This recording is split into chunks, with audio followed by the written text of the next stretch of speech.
क्या मनुष्य का शरीर हमें प्रभु ने बड़ी कृपा करके दिया है? क्या इसलिए दिया है कि हम जन्म लें और भोगों को भोगें और मर जाएं और फिर अपनी दुर्गति कराएं और फिर जो है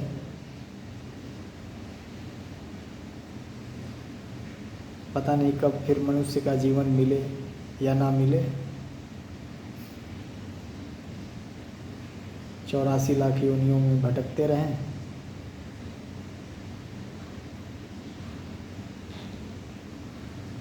कबहू कर करुणा नर देहि, बड़े भाग्य मानुष तन पावा। भगवान ने बड़ी कृपा करने के बाद ये मनुष्य का शरीर दिया है,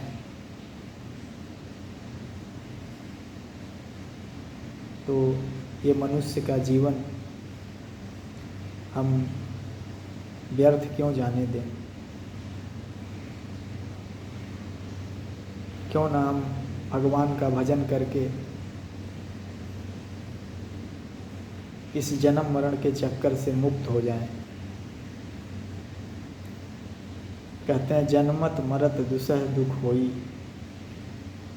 जन्म लेते समय और मरते समय दुसह दुख होता है, ऐसा दुख जिसे हम सह नहीं पाते हैं।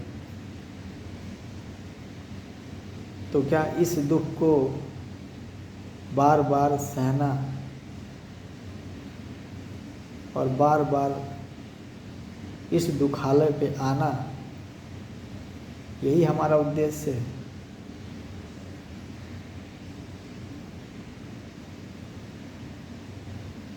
क्यों ना हम भगवान का भजन करके इन दुखों से मुक्त हो जाएं।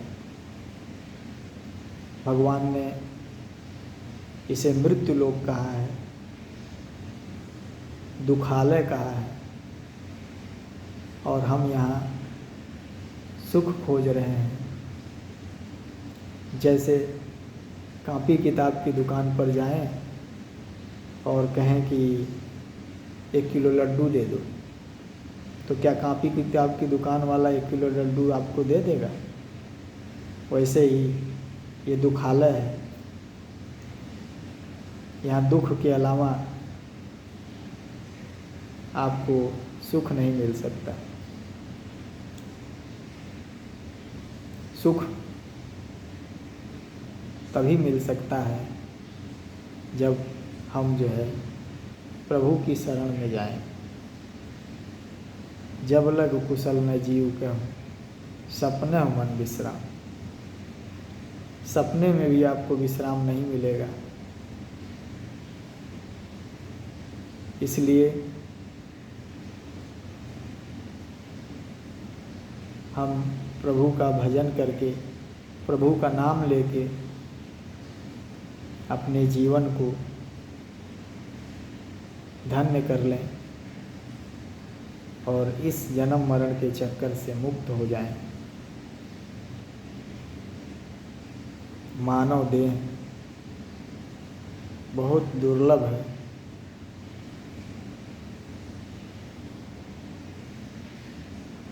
और इस दुर्लभ शरीर को हम व्यर्थ ना जाने दें, क्योंकि मानव शरीर से अगर हम किसी और योनि में गए तो फिर भगवान की कृपा कब होगी? कब फिर भगवान कृपा करके मनुष्य का शरीर देंगे, ये हमको नहीं पता। आप सोचिए, मनुष्य के शरीर में अगर हाथ पैर टूट जाए तो हम जो है इलाज करवाते हैं, लेकिन क्या जानवर का अगर पैर टूट जाए तो क्या इलाज होता है? जब तक वो जिंदा रहेगा तब तक उस कष्ट को उसे सहना पड़ेगा। इसलिए मानव जीवन मिला है